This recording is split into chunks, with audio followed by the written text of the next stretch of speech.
आप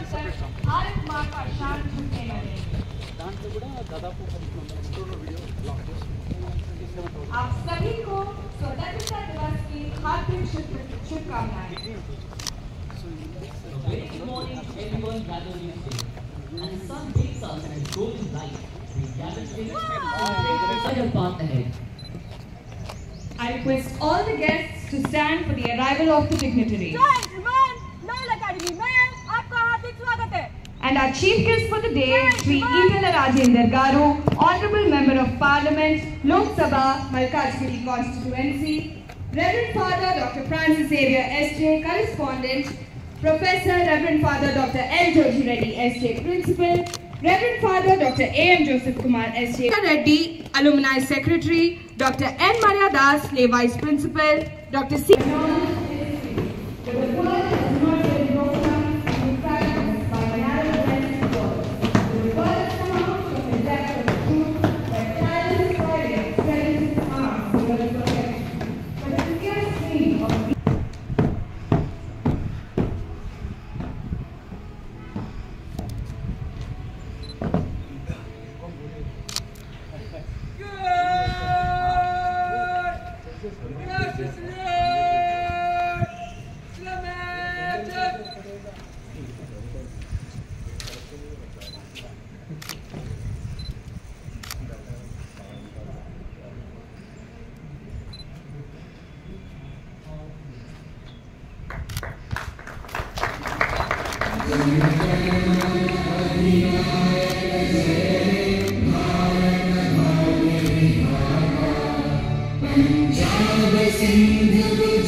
కాలేజెస్కి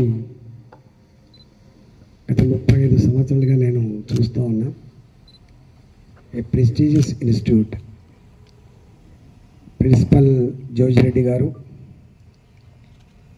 ఏఎంజే కుమార్ గారు, అరుణ్ జ్యోతి గారు, ప్రభు గారు, థామస్ గారు, ఈ కాలేజీలో పనిచేస్తున్నటువంటి టీచర్స్కి, విద్యార్థులకి, పేరెంట్స్కి, ఈ స్కూల్లో ఈ కాలేజీలో సేవలు అందిస్తున్నటువంటి 4th క్లాస్ ఎంప్లాయీస్కి అందరికీ 78వ స్వాతంత్ర వేడుకల సందర్భంగా మీ అందరికీ శుభాకాంక్షలు. నేను మీ కళ్ళ ముందు 34 సంవత్సరాలుగా ఎదిగిన వాడిని. నేను బయటి వాళ్ళకు కొత్త కావచ్చు కానీ అల్వాల్ వాసులకు మాత్రం నేను పాతవాడిని. ఇక్కడ ఏమీ లేని నాడు ఈ రోడ్ ఎంబడి ఊకే ప్రయాణం చేస్తూ పోయేవాళ్ళం. కాబట్టి ఈ లయోలా అకాడమీ గురించి, మీ సేవల గురించి నాకు క్షుణ్ణంగా తెలుసు. ఎన్ని వేల మందికి గొప్ప సంస్కృతిని, విద్యను, జ్ఞానాన్ని అందించిండ్రో నేను కళ్ళారా చూసినవాడిని. కాబట్టి నేను మీ అందరికీ మళ్ళొకసారి విజ్ఞప్తి చేస్తున్నా, ఈ పరంపర, ఈ సాంప్రదాయం, ఈ కల్చర్ మరింత గొప్పగా ఎదగాలని చెప్పి మనస్ఫూర్తిగా కోరుకుంటున్నాను. నేను మీకు తెలుసు, ఇవాళ మనం జరుపుకుంటున్నటువంటి ఇండిపెండెన్స్ డే ఇదేదో పండుగ మాత్రమే కాదు. దీని వెనుక అనేక విషాదాలు ఉన్నాయి, త్యాగాలు ఉన్నాయి. నాకు తెలిసి స్వతంత్రం కోసం జరిగినటువంటి ఉద్యమాలలో ఎక్కువ కాలం ఉద్యమాలు జరిగినటువంటి చరిత్ర భారతదేశానికి మాత్రమే ఉంది.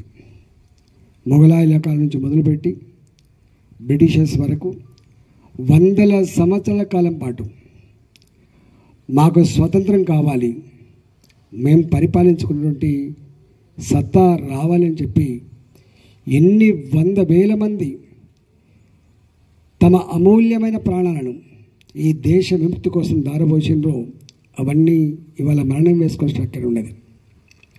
లక్షలాది మంది జైళ్ళల్లో మగ్గి చివరికి బయటికి రాక శవాలుగా మారిపోయినటువంటి సందర్భాలు మనం చూసినాం. అందువల్ల త్యాగాల పునాదుల మీద ఏర్పడ్డ ఈ భారతదేశ స్వతంత్రం, ఇవాళ మనం అనుభవిస్తున్న స్వేచ్ఛ, మనం అనుభవిస్తున్న స్వతంత్రం, అది అంతమంది త్యాగదళ పుణ్యం వల్ల అనుభవిస్తున్నది తప్ప ఇదేదో ఊరికే వచ్చింది కాదనే విషయం మనం మర్చిపోవద్దు. భారత్ ఒకనాడు 3rd వరల్డ్ కంట్రీ, ఎదుగుతున్న దేశం భారత్. కానీ వాళ్ళ భారత్ ఎదిగిన దేశంగా చరిత్రకెక్కబోతూ ఉంది. ప్రపంచంలోనే అతి ఎక్కువ క్వాలిటేటివ్ మానవ సంపద కలిగిన దేశం భారతదేశం అనే విషయం మర్చిపోవద్దు. ఇవాళ చైనా లాంటి దేశం, ఇలా అమెరికా లాంటి దేశం, వాళ్ళు ఎంత ఎదిగినా క్వాలిటేటివ్ మానవ సంపద కలిగిన దేశం భారతదేశంగా ఇలా ముద్రపడుతూ ఉంది.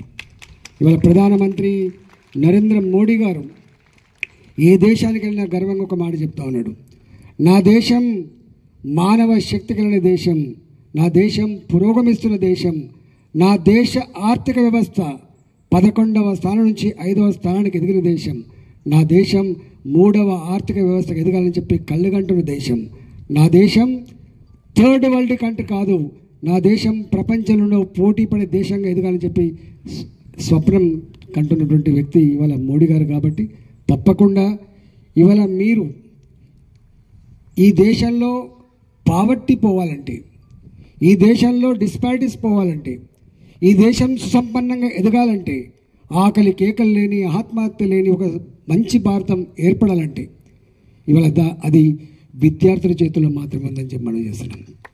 ఇవాళ పిల్లలు వాళ్ళు కేవలం అమ్మా నాన్న ఆస్తులు మాత్రమే కాదు, పిల్లలు ఇవాళ ఈ రాష్ట్ర సంపద, ఈ దేశ సంపద.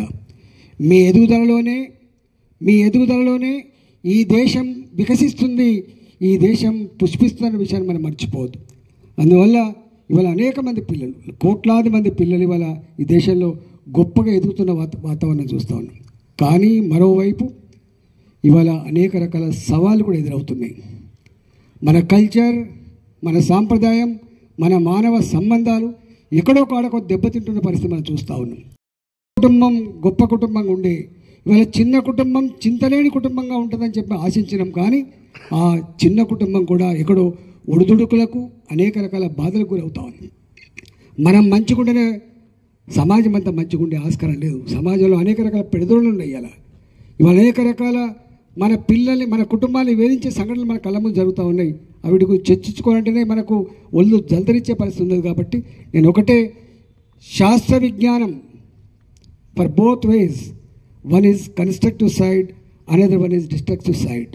ఇవాళ ఆ శాస్త్ర విజ్ఞానం ఎదుగుతున్న ఈ రోజులలో today is the era of science and technology అని చెప్తున్న ఈ రోజులలో, today is the era of genome అని చెప్తున్న ఈ రోజులలో ఎక్కడో కాడ ఇంకా మనం ఆ డిస్ట్రక్టివ్ మేనర్లో కూడా మళ్ళీ తీసుకుపోయేటువంటి పరిస్థితి వెనుక నుంచి వస్తూ ఉన్న పరిస్థితి చూస్తూ ఉన్నాం. మన సాంప్రదాయం అది కాకపోవచ్చు, మన సంస్కృతి అది కాకపోవచ్చు, కానీ గ్లోబల్ విలేజ్గా మారిన తర్వాత, ప్రపంచమే గ్లోబల్ విలేజ్గా మారిన తర్వాత ఇతర దేశాలకు సంబంధించిన కూడా మనకు వెంటాడుతున్న విషయం మనం మర్చిపోవద్దు. అందుకని నేను పిల్లల్ని ఒకటే కోరుతున్నా, మీ అమ్మా నాన్నలు మీ మీద గొప్ప బాధ్యతతో మీరే సర్వస్వంగా భావించి మిమ్మల్ని చదివిస్తూ ఉన్నారు. మీరు ఎదిగితే వాళ్ళు సంతోషపడతారు. మీరు ఎక్కడన్నా పెడమార్గంలో పోతే కుంగిపోయే వాళ్ళు మొట్టమొదటి పేరెంట్స్. అందువల్ల ఇవాళ ఆ చెడు cell phone for both ways, నీ జ్ఞానాన్ని ఇస్తే సెల్ ఫోన్, నేను చెడగొడితే సెల్ ఫోన్, నీ టీవీ నీకు జ్ఞానాన్ని ఇస్తే టీవీ, కానీ చెడగొడుతుంది నీ టీవీ. కాబట్టి మీరంతా కన్స్ట్రక్టివ్ మేనర్లా ప్రోగ్రెసివ్గా ఆలోచన చేయండి. ఇవాళ మీ ఎదుగుదలలోనే ఇవాళ దేశం చెప్పుకుంటుంది, మోడీ గారు 25 కోట్ల మంది ఇవాళ అబవ్ పావర్టీ లైన్కి వచ్చిందని చెప్తా ఉన్నారు, బిలో పావర్టీ నుంచి. అదంతా రావడానికి పిల్లల జ్ఞానం, పిల్లల ఎదుగుదలతో ముడిపడి ఉంది. కాబట్టి ఇవాళకి చాలా ఛాలెంజెస్ ఉన్నాయి.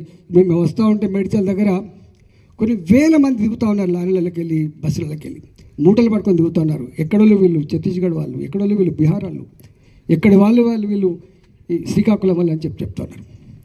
దేశం అది కాశ్మీర్ అయినా, అది కేరళ అయినా, అది మణిపూర్ అయినా, అది ఇవాళ గుజరాత్ అయినా, ఎక్కడ గాయపడ్డ దేశానికి గాయమే. కాబట్టి సంపూర్ణ ఎదుగుదల, సమానత్వం, డిస్పారిటీస్ లేనటువంటి వ్యవస్థలు ఉండాలని చెప్పి మనం కోరుకోవాలి. ఇవాళ నేను మా లెక్చరర్స్కి ఎప్పుడు ఒక మాట చెప్తా ఉంటాను, గొప్ప ఇంజనీర్లు కావాలని చెప్పి మీరు కళ్ళగా అంటూ ఉంటారు, గొప్ప ఐఏఎస్ ఆఫీసర్ కావాలని కళ్ళగా అంటూ ఉంటారు, ఐపీఎస్ ఆఫీసర్ కావాలని కళ్ళగా అంటారు, కానీ గొప్ప రాజకీయ నాయకుడు కావాలని చెప్పి ఎవరు కోరుకోవట్లేదు.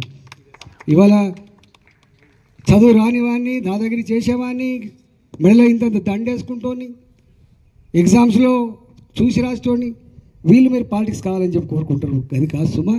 ఇవాళ ఇంజనీర్ ఫెయిల్స్, ఒక బ్రిడ్జే కొలాప్స్ అవుతుంది, కానీ సోషల్ సైంటిస్ట్ ఈ దేశానికి మీరు చెప్తా ఉన్నారు, మీరు 100 సార్లు మొరబెట్టుకున్న ఒక మెట్రో కోసం మీరు దరఖాస్తు తీసుకుంటూ ఉంటాడు, మీరు 1000 సార్లు బాధపడ్డా ఈ రోడ్ ఎక్స్పాండ్ చేస్తూ ఉంటాడు. మరి అల్టిమేట్గా నీకు మెట్రో రైలు రావాలన్నా, ప్రశాంతత కావాలన్నా, లా అండ్ ఆర్డర్ ఉండాలన్నా, సంస్కృతి సాంప్రదాయాలు వెలసిల్లాలన్నా ఇవాళ అన్నిటికీ పొలిటికల్ సిస్టమే కారణమని చెప్పి అనుకుంటూనే ఎందుకో పాలిటిక్స్ వైపు విముఖత చూసే పరిస్థితి ఉంటుంది. కాబట్టి నేను అంటున్నా, ఇవాళ గొప్ప ఇంజనీర్లు ఎట్లా కావాలో, గొప్ప డాక్టర్లు ఎట్లా కావాలో, సోషల్ సైంటిస్టులు, ఈ సమాజాన్ని చల్లగా నడిపేటువంటి సోషల్ సైంటిస్టులు కూడా అక్కడక్కడ మీరు ప్రోత్సహించే ప్రయత్నం చేయండి. వారి చేతుల్లోనే దేశం సుభిక్షంగా ఉండాలనే విషయాన్ని మర్చిపోవద్దని, ఇవి అంటరానివిగా చూడొద్దు. రాజకీయ నాయకులు అంటేనే వీళ్ళు దాదాగిరి చేసేవాళ్ళు, వీళ్ళు దేన్ని పాటించడం అనే పద్ధతి కాకుండా నిజమైనటువంటి పొలిటికల్ లీడర్లు కమిట్మెంట్ ఉంటుంది, కన్విక్షన్ ఉంటుంది, వాళ్ళు ఈ సమాజం చల్లగుండాలని చెప్పి కోరుకునే వాళ్ళు. కాబట్టి తప్పకుండా కాలేజీలలో ఆ కల్చర్ని, ఆ సంస్కృతిని కూడా ప్రోత్సహించి దాంట్లో మీరు ఉండాలని చెప్పి విద్యార్థులు కూడా ఇలా లీడర్, మీ క్లాసులో లీడర్లు ఉంటారు, ఆ లీడర్షిప్ అనేది ఎక్కడైనా ఉంటుంది. కాబట్టి మంచి పొలిటికల్ లీడర్లు కూడా కావాలని చెప్పి మీరు ఎవరైతే ఇప్పుడు అసహించుకుంటా ఉన్నారో, చూసి బాధపడతా ఉన్నారో, అలాంటి పొలిటికల్ లీడర్ కాకుండా మంచి పొలిటికల్ లీడర్ కావాలని చెప్పి కూడా మిమ్మల్ని మనస్ఫూర్తిగా కోరుకుంటూ, ఈ 78 సంవత్సరాల ఈ స్వతంత్ర వేడుక సందర్భంగా మీ అందరికీ మరోసారి శుభాకాంక్షలు చేస్తూ, మొన్ననే మీరు గొప్ప గెలిపించిండ్రు, వట్టి ఒక పేరు చెప్తే గెలిపించిండ్రు. నేను ఎప్పుడు ఒక మాట చెప్తా, I'm a political leader, I'm a political leader అని చెప్పి గర్వంగా చెప్తా, ఎక్కడ మచ్చతేనని చెప్తా. నేను గర్వపడే పద్ధతిలో ఈయన మా ఎంపీ అని చెప్పి గర్వంగా చెప్పుకునేటువంటి నా పని విధానం ఉండాలని చెప్పి కోరుకుంటా. 30-25 ఏళ్ళుగా మీ కళ్ళ ముందు ఈ స్థాయికి వచ్చిన, రాబోయే కాలంలో కూడా ఎక్కడ ఉన్నా ఎట్లా ఉన్నా మీ వాడిగా ఉంటా అని చెప్పి, మీరు గర్వపడే బిడ్డగా ఉంటా అని చెప్పి మీకు హామీ ఇస్తూ, మొన్న గొప్ప గెలిపించిన మీ అందరికీ, ఆ గెలుపులో భాగం పంచుకున్న అందరు కూడా మీ అందరికి ధన్యవాదాలు తెలియజేస్తూ సెలవు తీసుకున్న. భారత్ మాతాకి.